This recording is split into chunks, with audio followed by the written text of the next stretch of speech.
네, 의혹으로 남았던 내용들이 하나둘씩 사실로 밝혀지면서 경찰 수사에도 속도가 붙을 것으로 보입니다. 배상훈 프로파일러와 함께 자세한 이야기 나눠보겠습니다. 어서 오십시오. 안녕하세요. 네, 자 김호중 씨의 소속사 어제 저녁에 음주운전을 인정하는 입장문을 발표를 했고요. 김호중 씨도 이제 공식 팬카페에 직접 글을 남겼는데 숨기기에 급급했다라고 인정을 했어요. 그건 이제 소속사의 입장이고요. 네. 김호중 씨는 직접 밝힌 게 아니라 팬카페를 통해 밝혔습니다. 이건 좀 중요한 의미를 가지고 있습니다. 네. 공식적 대응은 소속사가 하고 개인 대응은 사실은 팬카페를 통해서 본인의 팬한테는 얘기했지만은 직접적으로 국민들한테는 아니면 경찰한테 얘기한 건 아닙니다. 그러니까 경찰도 어젯밤 오늘 아침까지도 뭐냐면 연락을 받은 바가 없다.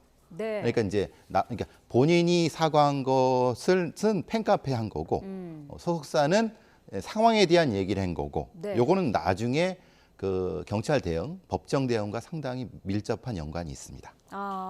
본인이 그렇다면 국민에게 사과를 한다거나 국민을 향해서 인정한 그런 정황이 있었다면 조금 달라지는 내용이 있을까요? 아무래도 이제 일단은 팬들에 대한 부분이 먼저겠고 네. 그다음에 이제 인정하는 부분은 소속사가 네. 왜냐하면 지금 행위의 주체가 누군가가 문제입니다. 그러니까 김호중 씨가 주체냐 아니면은 소속사 사장이 주체냐. 이거는 뭐냐면 교사죄의 핵심적인 주범과 종범의 문제가 되고요. 네. 예를 들면 이런 겁니다. 지금까지 김호중 씨의 입장은 안 마셨다. 네. 그러고 저기 소속사 입장은 그거는 모두 내가 그러니까 사장이 내가 시켰고 아니면 매니저가 알아서 한 거다. 네. 그러니까 독립적으로 분리해서 하는 거죠. 법적 대응에서는 중요한 부분이 있습니다만은 네. 물론 국민들께서는 사실 저도 그렇고 사실 화가 나지만은 법적 대응을 그렇게 분리해서 하는 부분을 하다 보면 지금 대응도 사실 분리된 겁니다. 네, 그렇군요. 자, 김호중 씨 같은 경우에는 토요일과 일요일에 예정됐던 공연은 일단 모두 끝냈습니다. 끝낸 이후에 입장문을 발표를 한 건데 그래서 좀 시점이 공교롭다는 의견도 있더라고요.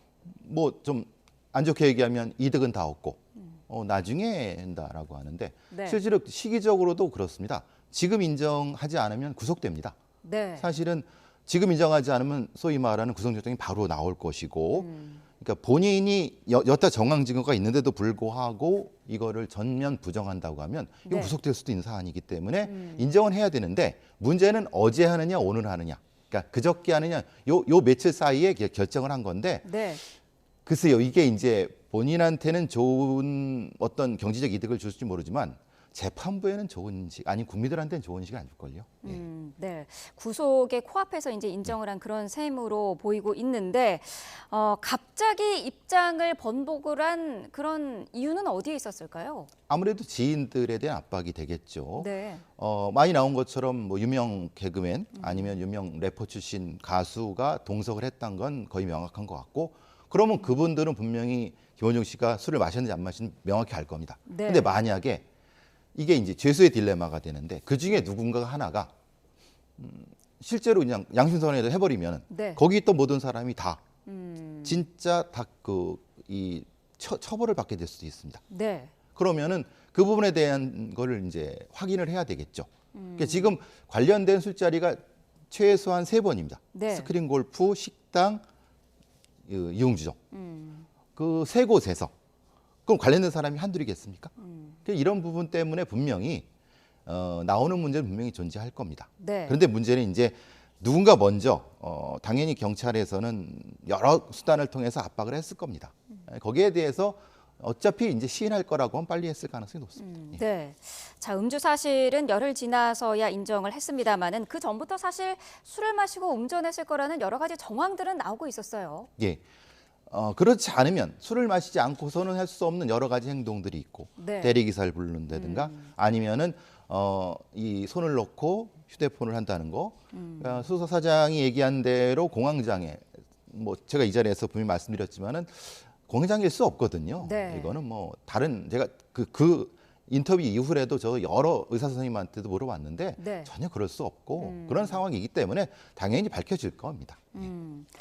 자, 사고 이후에 이제 소속사 관계자나 매니저가 이제 운전자 바꿔치기라고 증거인멸을 시도하고 이 부분에 대해서도 지금 수사가 이루어지고 있는 거죠? 일단 입건이 돼서 네. 수사는 되는데 구속된 건 아닙니다. 네. 입건돼서 하는데 문제는 지금 상황은 핵심적인 거는 이걸 누가 주도했느냐 이 부분이거든요. 네. 근데 아마 이 엔터 회사 자체는 아마 가족 경영 같습니다. 가족들로 연결된 것 같습니다. 그러니까 실제로는 진술을 분리해서 얻기가 쉽지 않을 겁니다. 네. 그래서 이 경찰도 사실은 좀 고생하는 것 같습니다. 왜냐하면 이게 뭐 육촌형이나 뭐 이렇게 막 연결되어 있는 부분이기 때문에 분리해서 진술을 받기가 쉽지 않으면은 실제로는 다른 방법을 써야 되겠죠. 그렇게 접근하고 있을 겁니다. 누가 주도했느냐 이 부분은 사실 얘기하지 않은 이상은 입증하기가 쉽지 않지 않습니까? 근데 이제 압수수색을 통해서 여러 가지 핸드폰 포렌식 같은 경우는 대략 추정을 할 수 있습니다. 그 정도 수준으로는 사실 대략적으로 이제 그 진술을 얻어낼 수는 있습니다. 네. 근데 그게 이제 법적인 어떤 민감성을 가진 거냐 아니면 사실 그냥 우리가 가족이기 때문에 그냥 알아서 했다라고 하는 경우가 많기 때문에 네. 그래서 참 어렵다는 거죠. 네. 자, 김호중 씨 예정돼 있던 공연을 강행을 하면서 공연 중에 모든 진실은 다 밝혀질 것이다라고 언급하기도 했는데요. 이때부터 뭐 사실상 인정하는 거라고 봐도 되겠습니까? 근데 조금 두 가지 의견이 있는 것 같습니다. 네. 왜냐하면 김원중 씨가 살아온 인생에서 나쁜 본인과 좋은 본인을 분리하는 경향이 계속 있습니다. 네. 그러니까 이제 죄를 지은 건 나쁜 김원중이고 아하. 사실은 이제 고통받는 거는 여러분과 같이 하는 저다라고 하는 분리인데 굉장히 글쎄 말입니다. 심리를 전공한 심리에 대한 부분을 제가 말하는 저로서는 네. 좋은 전략이죠. 왜냐하면 앞으로도 네. 팬과 함께 하는 건 좋은 김호중이고 나쁜 김호중은 이 바깥에서 처벌받고 다시 오겠다고 했지 않습니까? 네. 우리들은 가족이고 굉장히 심리적으로 안정적인 전략이죠. 그래서 그런가요? 이 팬심에 대한 우려의 목소리도 사실 나오더라고요. 국민들의 대중들의 생각과는 조금 달리 사람이면 그럴 수 있다라는 그런 반응이라든지 그런 부분에 대해서는 어떻게 보고 계시나요? 아무래도 이제 일정적인 뭐 아시다시피 김원중 씨는 그 서사가 많은 분이시지 않습니까? 네. 아픈 서사도 많고 그런 서사를 겪은 뭐 셀럽이라고 표현하면 그렇지만 그런 분들한테 나타나는 팬덤이라고 해야 될까요? 팬심들의 일종의 역효과 아니면 일종의 조금 더 나아간 형태의 팬덤 문화가 있는 것 같습니다. 그러니까 말하자면 옛날에도 이런 아픈 서사를 극복해 왔어. 지금도 그 중에 하나야. 그러니까 우리는 뭉쳐야 돼. 네. 우리는 식구야. 이런 것을 김원중 씨도 주장을 하고 팬분들도 분명히 하는 것 같습니다. 그게 나쁘다는 건 아닌데 네. 그게 공동체의 상식적인 것에 기반을 해야지 공동체를 떠나서 그거는 사실은 일탈이고 네. 반 공동체죠. 김호중 씨가 인정하기 전에 국과수가 음주 가능성이 있다라는 소견을 내기도 했습니다. 이 부분도 사실 상당히 결정적인 그런 내용이었던 것 같은데 음주 대사체라는 용어가 나왔어요. 이게 어떤 건가요? 제가 이제 학부 때는 화학을 공부했는데 네. 저희 때는 이렇게 표현했습니다. 알코올이 알데하이드로 되고 케톤으로 된다 그런다. 그 머리 속에서, 그러니까 몸 속에서는 네. 우리가 술 마신 다음에 머리가 굉장히 아픈 것은 알데하이드가 이제 머릿 속에 있기 때문에 그렇다고 하거든요. 네. 그건 뭐냐면 그게 이제 알코올이 몸에서 대사를 한 다음에 어떤 특정한 물질로 만들어집니다. 네. 근데 그게 이제 사라지면서 머리가 안 아파지는 거거든요. 근데 일정 시간 이후에는 그게 축적돼 있습니다. 네. 그러니까 축적돼서 풀리는 시간이 소위 말하면 반감기를 통해서 나타나면 전체적으로 알코올을 먹었다는 건 확실합니다. 왜냐하면 이거 알코올이 있어야지 나오는 거니까. 그런데 어느 정도 시간에 얼마의 양으로 했는지를 예전에는 그 아주 정밀한 기기가 없어서 못했는데 요즘 같은 경우는 매우 정밀하게 판단할 수가 있습니다. 네. 그래서 사실 예전에는 그랬지 않습니까? 술을 먹고도 막 도망가서 나중에 나 뭐 술 안 마셨다라고 네네. 하는 이창명 씨 사례죠. 그런데 이제 그 부분에 있어서 문제는 적으면 정확한 양의 측정이 어려웠는데 요새는 사실 가능합니다. 김호중 씨 같은 경우에는 음주 대사체가 기준치의 60배에 달했다고 하는데 그렇다면은 음주량이 상당했다 이렇게 볼 수도 있는 거겠죠. 제가 앞서 말씀드린 것처럼 술자리가 최소한 3번입니다. 그러니까 저기 스크린 골프, 그다음에 식당, 그다음에 유흥주점. 그리고 혹시 본인이 네. 구리에 있는 모텔로 갔을 때도 맥주를 몇 권 샀으면 본인이 그걸 먹었다고 하면은 네. 최소한 4번의 술자리가 있었지 않습니까? 네. 그러면 상당하겠죠.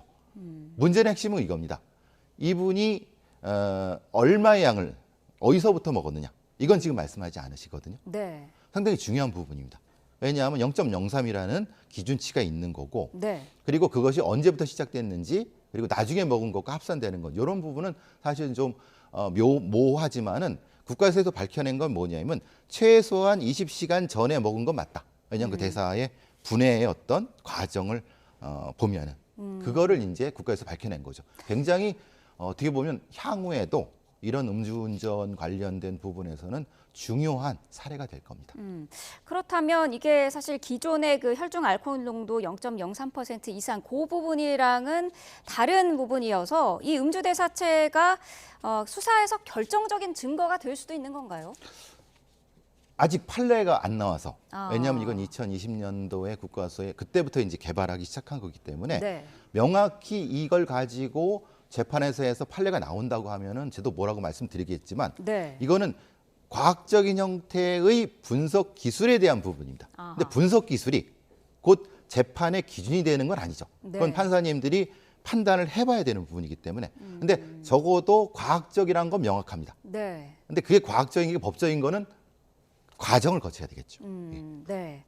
자, 김호중 씨, 뭐 처벌을 피하거나 아니면은 형벌을 줄이려는 그동안의 노력이었던 것으로 보이는데 최근에는 이런 부분이 오히려 처벌이 가중되는 경우도 있지 않았습니까?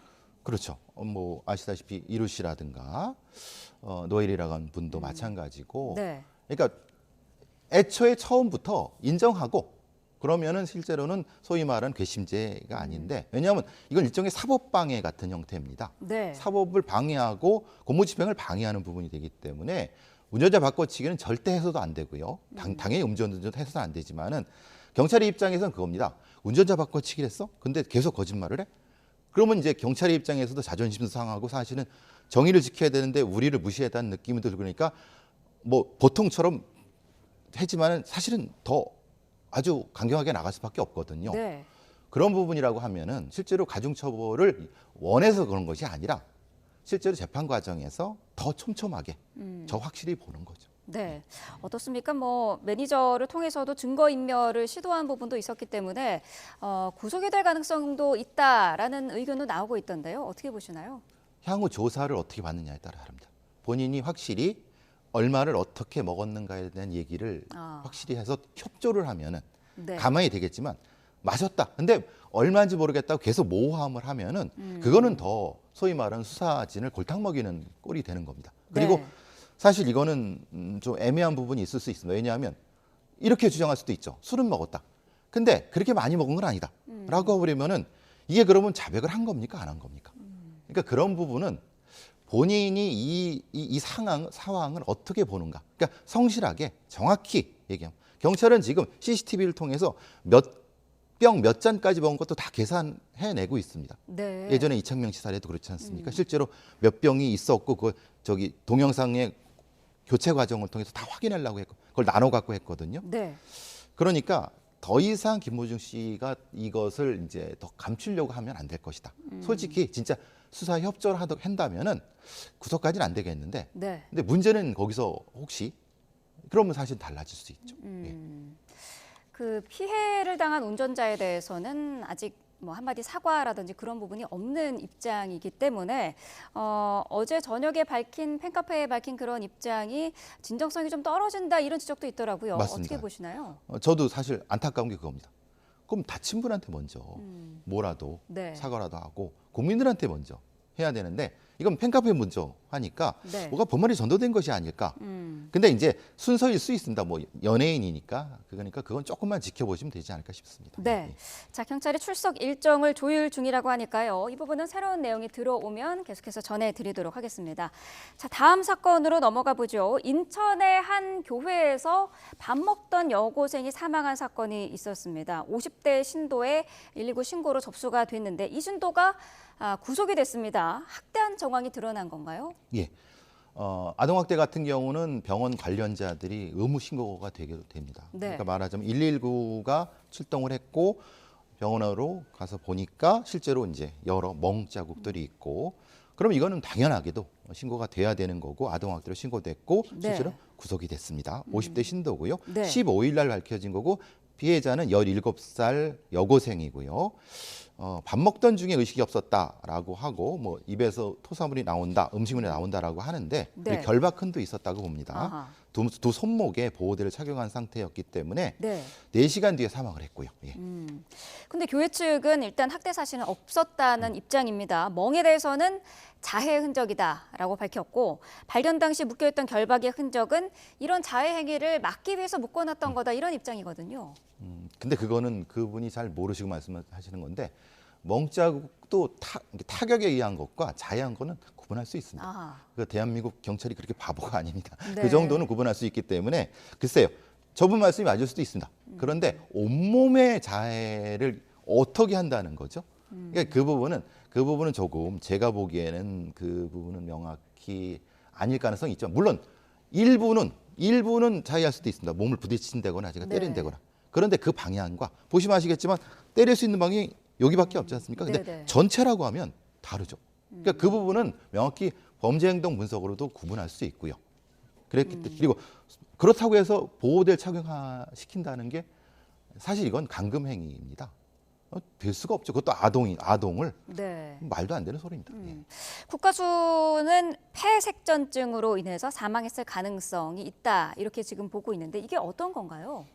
예전에 이제 말하자면 뭐 독립운동가들이 일제의 고문에 의해서 돌아가신 뭐냐면 맞으면은 이제 멍이 풀리면서 그게 이제 피떡이 됩니다. 그게 이제 폐로 가는 그 혈관을 막으면은 네. 폐에 산소 공급이 안 되죠. 그래서 이제 숨이 막혀서 돌아가시는 게 그게 폐색전증이라고 하는데 네. 그거는 이제 사실 그래 명확하게 알 수 있습니다. 그건 뭐 육안으로도 확인할 수 있는 거기 때문에 네. 이 얘기는 뭐냐면은 온몸에 멍이 있었다는 걸 얘기를 하는 겁니다. 그렇다면 학대 증거가 될 수 있겠네요. 정황상 분명한 거죠. 네. 근데 이제 본인들은 아니라고 하니까 그러면 정확히 각도와 정도와 이걸 확인해 보면은 알 수 있습니다. 네. 자, 숨진 여고생은 지난 3월부터 이 50대 신도에게 맡겨졌다고 합니다. 취재진이 통화한 이 교회 관계자의 이야기 들어보도록 하겠습니다. 1월 달에 아버지가 돌아가시고 3월 달에 일로 왔어요. 오랫동안 지인이니까, 친구고. 그러니까 얘가 걔를 임시로 가실 테니까 네 몸만 우선 추려라. 네. 자, 이 학생 학교도 다니지 않고 있었는데요. 교회에 들어가 있었습니다만은 종교적인 믿음으로 자발적으로 들어간 건 아니라는 얘기예요. 이게 이제 지금 이런 청소년을 미신고 시설, 종교 시설의 청소년이라고 합니다. 학교 밖의 청소년이라고 표현도 하고 네. 그 아직 통계가 나오지 않았으면 최소한 수백 명 이상은 될 거라고 합니다. 네. 이게 좀 문제가 되는 건 뭐냐면 우리가 등록된 시설에 있는 아동 청소년들은 확인이 됩니다. 건강 상태도 확인되는데 이 미신고된 종교 시설 같은 경우는 파악이 안 됩니다.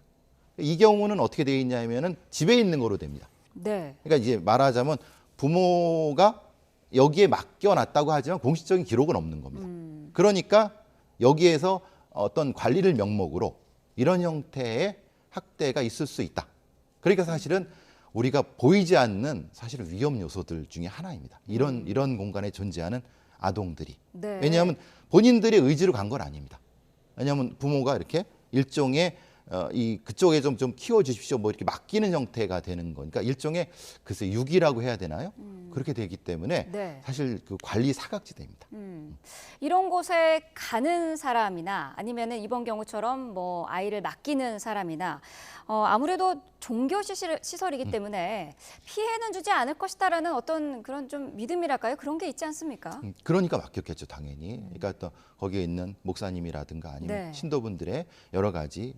근데 문제는 그거는 개인적인 거고 이제 어떤 아이나 청소년을 어떤 일종의 케어할 때는 사실 다른 요소가 들어가지 않습니까? 네. 그런 부분이 실제로 관리가 필요하다는 겁니다. 근데 우리의 복지부 당국에서는 이 관련된 데이터를 제가 보질 못했거든요.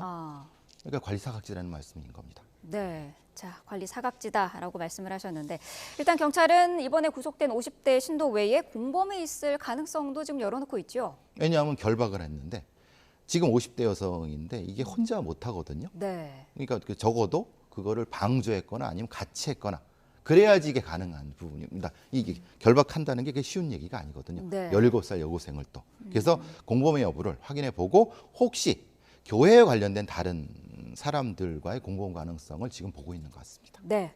자, 아무래도 피의자가 숨진 상태고요. 수사가 진행 중이어서 조심스러운 내용이었습니다. 좀 더 수사 상황 지켜봐야 될 것 같습니다. 지금까지 배상훈 프로파일러와 함께 자세한 이야기 나눠봤습니다. 오늘 말씀 고맙습니다. 감사합니다.